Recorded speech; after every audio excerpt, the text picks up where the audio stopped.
It is physically and emotionally impossible to reason with a child that's in the middle of upset. It takes 3 deep belly breaths in order to move the blood flow from that flight or fight center up through the emotional center and finally up to the top of the brain, which is where the cognitive place is, where reasoning happens. They come home and you're their safe place. So all of a sudden, they are letting go. You're getting probably some sass. I know I got sass. You're getting frustration from the day. They're tired. A great thing to do is be there with them and say, this is hard. Acknowledge that they're feeling the feelings that they're feeling, but then help them move past it. Self-control is like muscle memory. You've got to practice it over and over again to get to where when you're in the middle of it, you can go, oh, I remember how to get out of this. Children's brains are not just mini adult brains. Our kiddos are not just mini humans. Their brains are continuing to develop and grow, and pathways are being formed all the time. Other pathways are being sloughed off. So their brains are learning, and every time that we help reinforce and we celebrate, then we're helping that brain connection, that pathway to be strong. All right.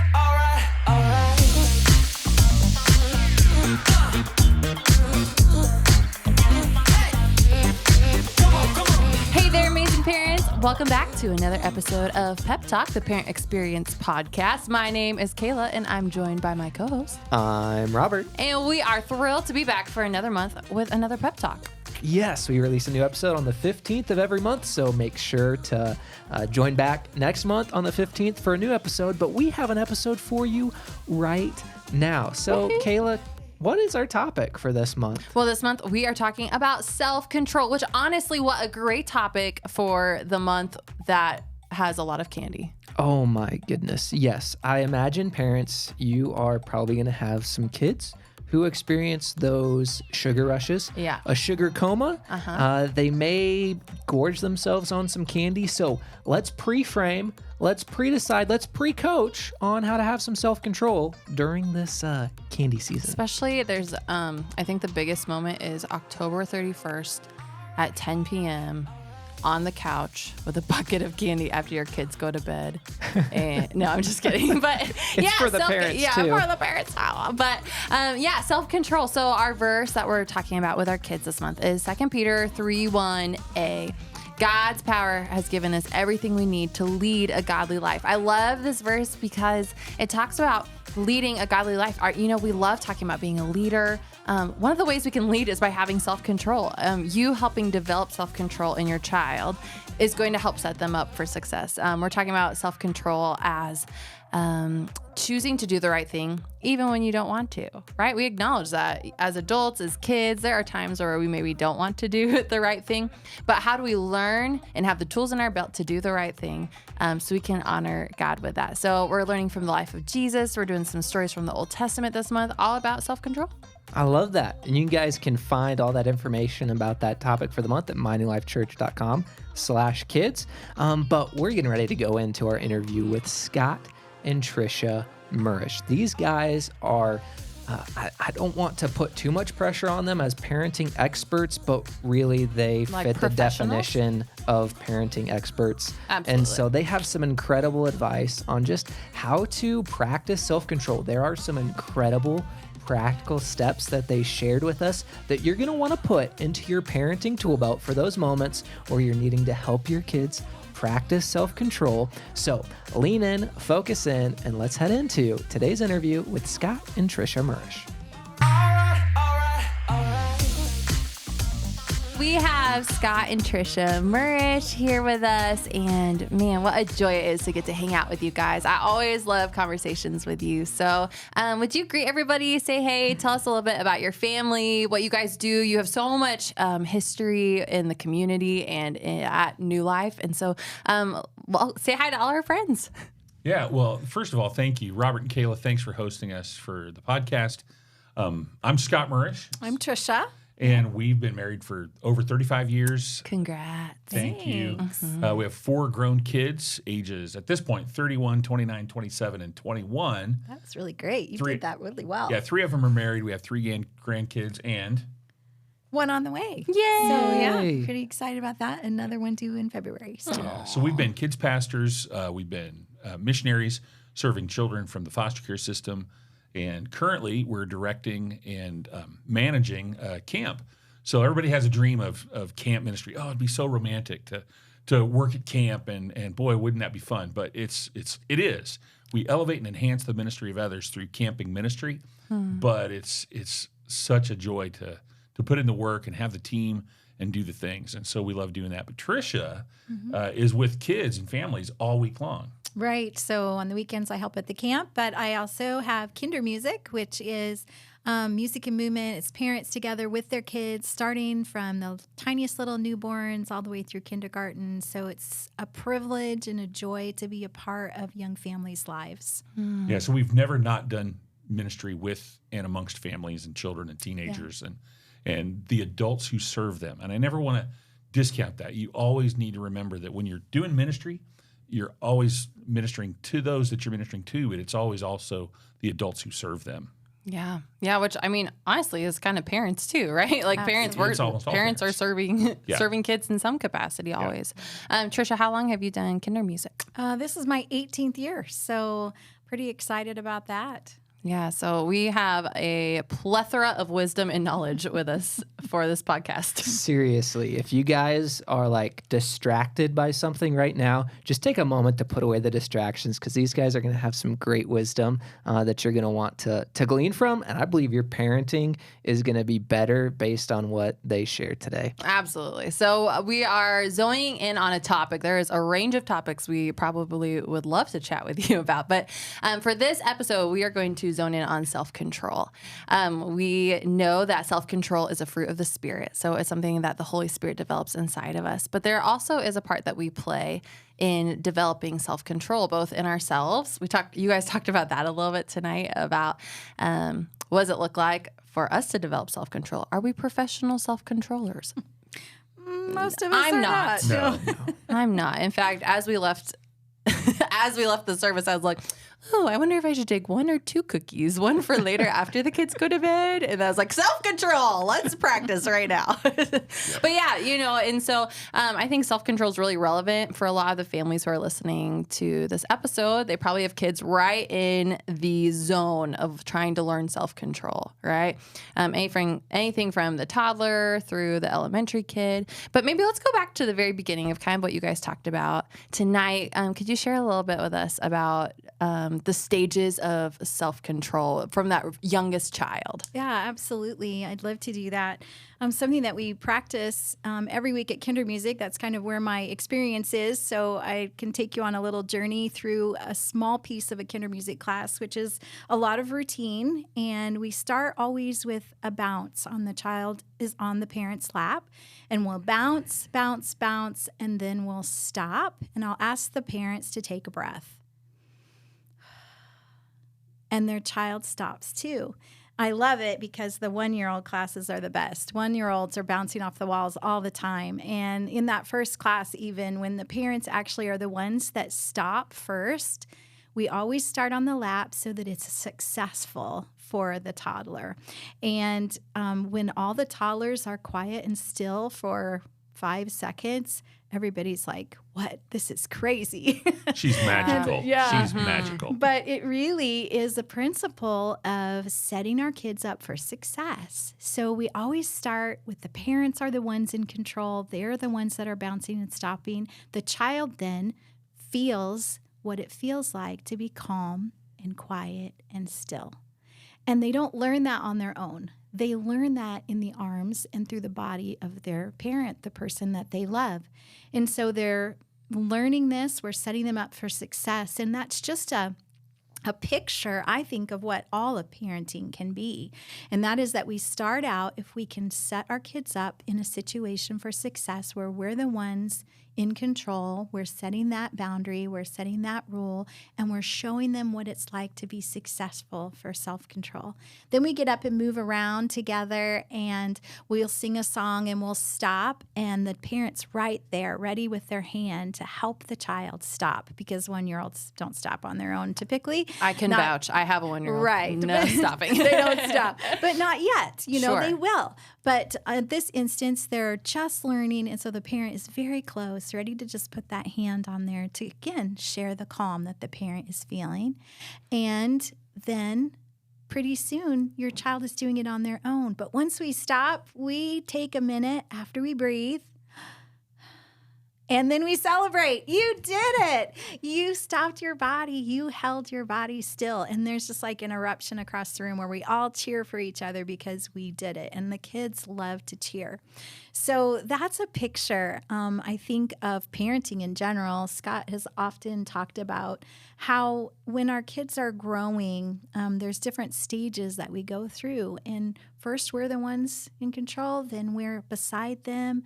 But here's that final step that sometimes is hard for us parents, is to release that a little bit as they get a little bit older and let them try it on their own. Because they need to be able to fail and succeed right there with us where we can help them along. Yeah, we've called that the gradual intentional release of freedom. That they need to learn to feel successful in stopping, but then also on giving them a task of, when they hit that toddler stage, learning to do something, and then that feeling of success will earn them a next step of freedom. What's the next thing that they can do? Well, they might be able to go out in the backyard and play and get on the swing set without the mom there, or the dad there. And that feeling of success is just that next step of gradual release of freedom. Yeah, one of the things you just mentioned was celebrating that win, but also allowing the moment that they could fail.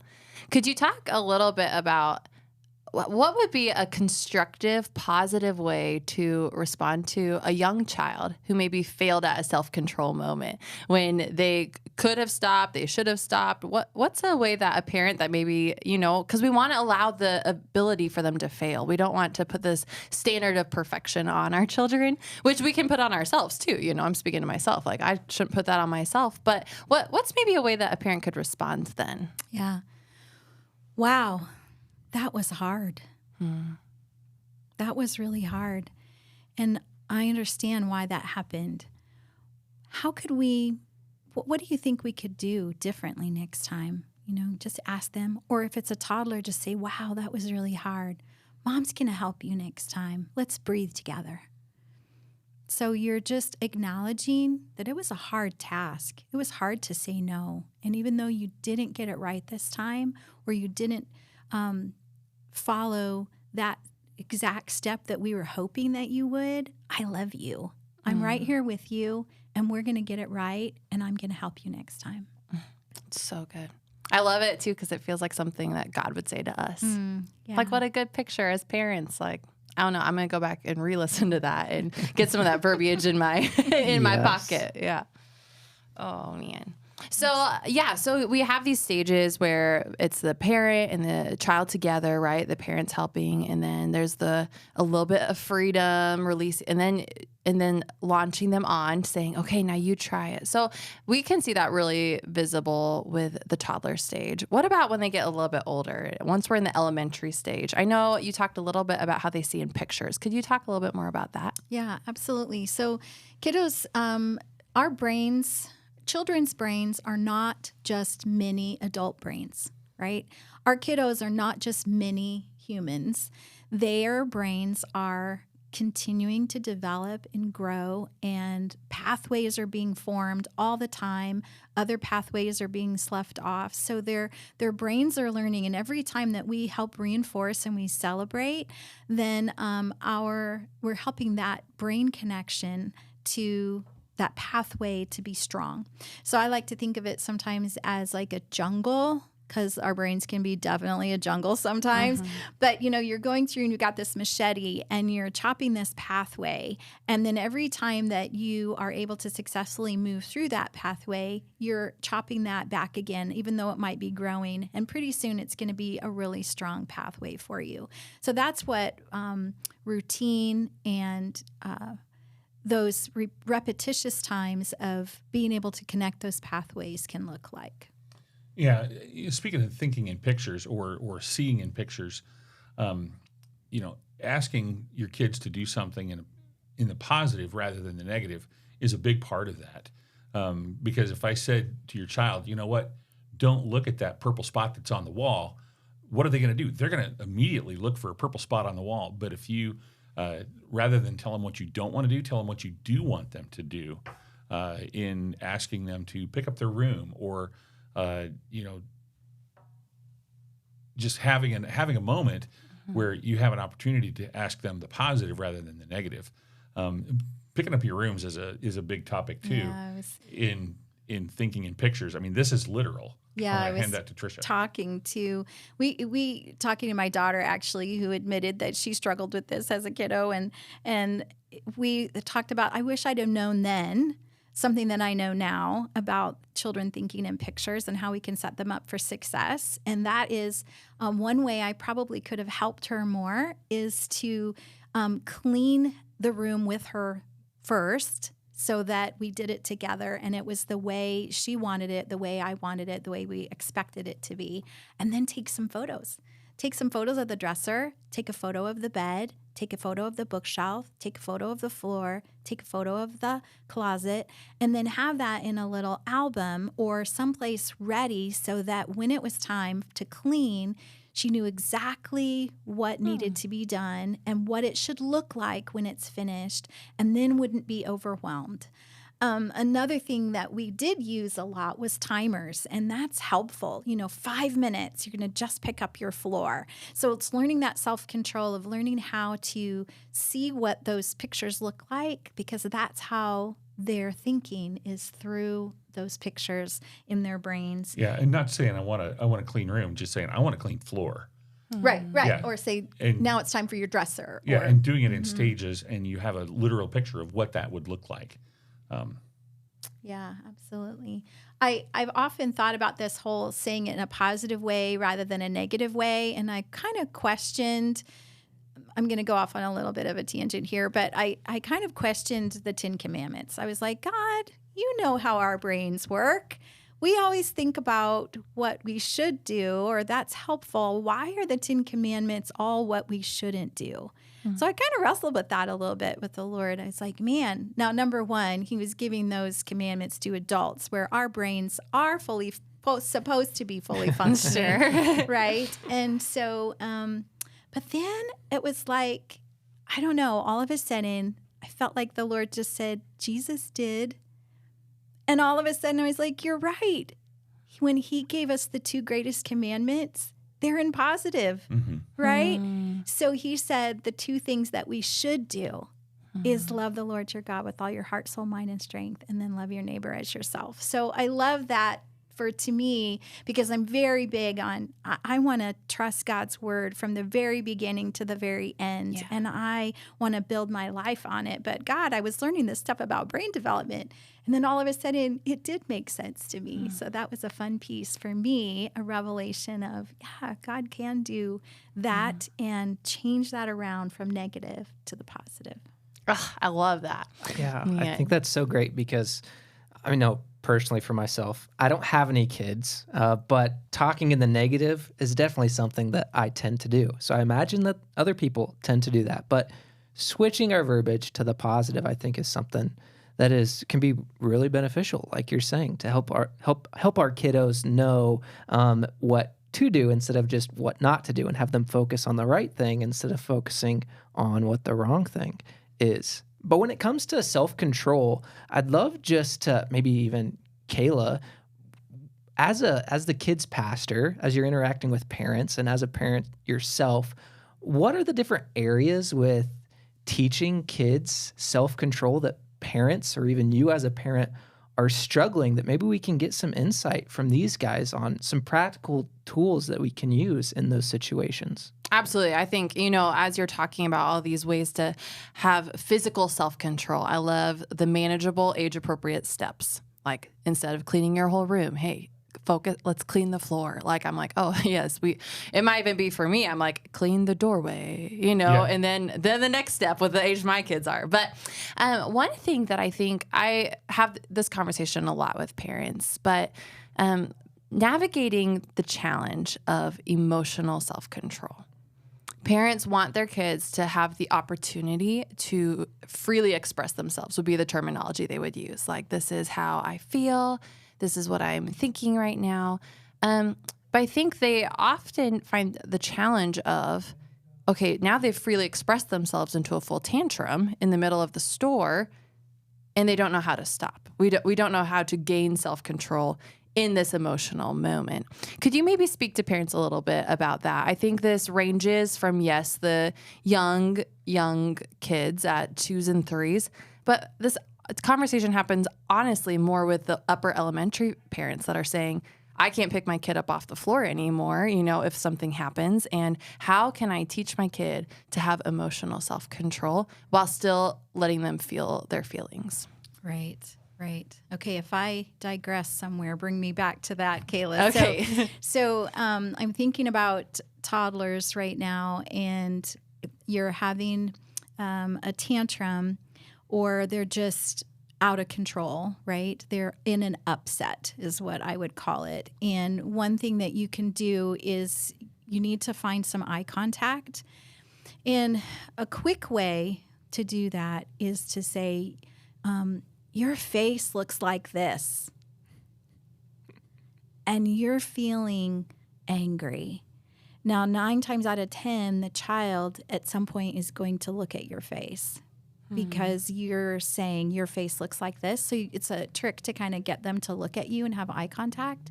And then you can acknowledge the feeling. You're feeling, even if that's not what they're feeling, you're trying to empathize. You're feeling angry. You're feeling frustrated right now. This is hard. Breathe with me. Because you've got their eye contact. You're able to take a minute and then breathe with me. And then you breathe. That's really important, grown up. You breathe and catch them breathing with you. And it may take 5, 6, 7 times sometimes before they'll catch, but they will catch down that calm. And then you're able to talk. That was hard. I'm here for you. Let's talk about this. Or you were feeling angry because of this. So you're acknowledging the emotion, but you're helping them to calm, because they're going to need to find that self-calm place too. For upper elementary kids, that can be a really hard challenge too, because kiddos are having to be good. They're having to be in line, follow the rules all day at school, and they come home and you're their safe place. So all of a sudden they are letting go. You're getting probably some sass. I know I got sass. You're getting probably some frustration from the day. They're tired. They might just be hungry. True. Give them a drink or ask them if they're hungry. But I think a great thing to do is be there with them and say, this is hard. Acknowledge that they're feeling the feelings that they're feeling, but then help them move past it. They can't stay there. It's not healthy for you. It's not healthy for them. Do you have anything to add, Scott? Yeah, I think another addition there is, talking about if a tantrum goes full blown, is, are they safe to themselves, and are other people around them safe? Have they gotten physical? Has that blown up to the point where it's not just an emotional or verbal outburst, but is it a physical outburst? And are they not only on the floor, but are they banging their head on the floor? Right. And to get them to a safe place and to acknowledge, hey, what you're doing is not safe for you, but it's also not safe for the people around you. And let's get to where we're safe. And some cues from children to tell you kind of what's going on is like running away, hiding, hitting. Those are I'm not feeling safe feelings. There's something in me that's not feeling safe. When you get the verbal stuff where they're yelling, they're screaming at you, they're talking back. That is an emotional response. So they're struggling with something to deal emotionally with them. And honestly, you're not going to be able to reason with anyone who is in an emotional state. And that's why that breathing is important. It takes 3 deep belly breaths in order to move the blood flow from that flight or fight center up through the emotional center and finally up to the top of the brain, which is where the cognitive place is, where reasoning happens. And that's why it is physically and emotionally impossible to reason with a child that's in the middle of upset. And that can really happen all the way up through the teen years. I'm not saying we always did it right. We tried to be a safe place for our kiddos, but there were times when the respect was an important piece for us too. And so we chose to draw some lines too of, we're not going to allow that expression. That's not respectful. We're going to let you feel those emotions, but then once the calm hits, then to acknowledge, through conversation, to ask the question, was that a respectful response? And did your mom deserve that outburst? Or did what you do show me as the dad respect in that situation? And to get them to breathe, to get them to take a walk, sometimes a walk around the house, even though they didn't want to, it just takes that time to get their brain back into a place where they can reason. I remember saying, I really don't think you meant to say that to me that way. I'm going to give you a second chance. Yeah, for sure. Why don't you try that again? I love and that. that was like a cue to my kids of, oh, man.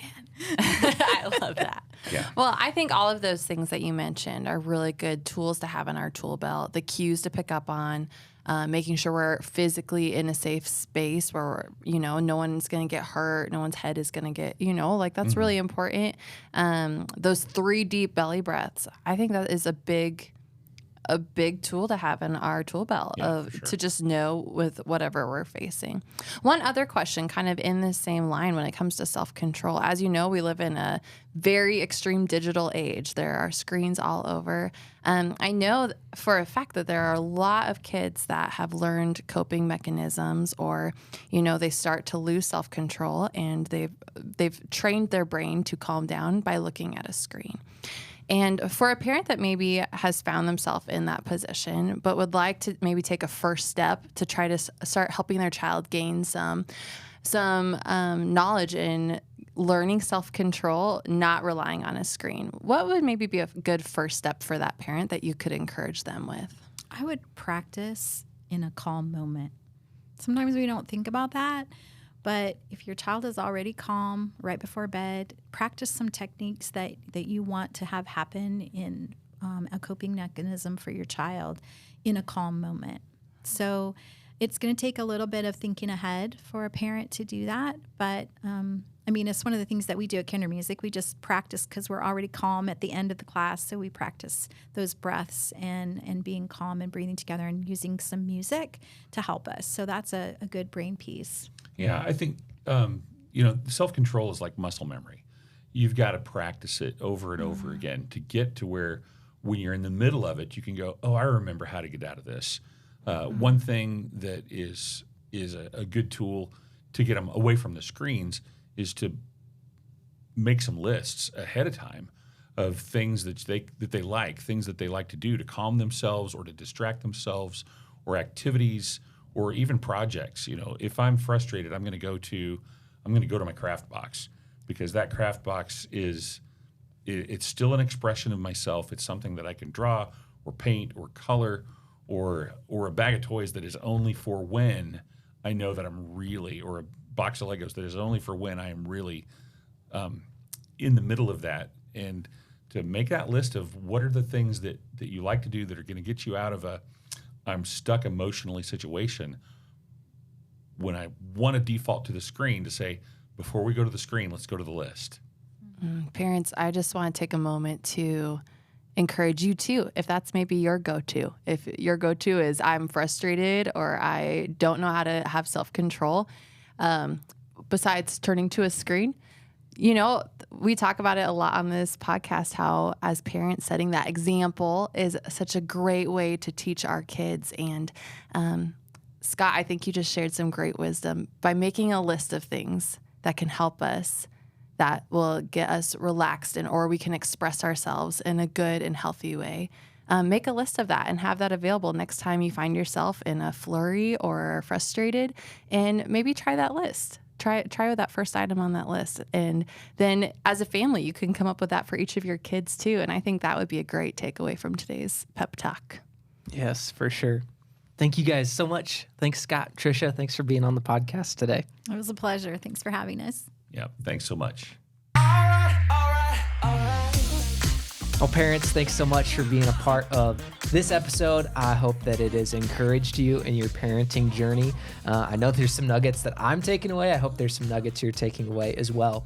And I just want you to remember that this podcast can be shared with others. Maybe you found it beneficial, and I bet someone else in your life, another parent in your life, would find it beneficial as well. So just copy the link wherever you're watching and share it with a friend. That's the best way to get this podcast out to more people. And remember, we release a new episode on the 15th of every month. So join back next month for a new episode. And until then, just remember this. You're doing a great job. Keep raising incredible kids to know and love God. And we'll see you on the next episode. See ya.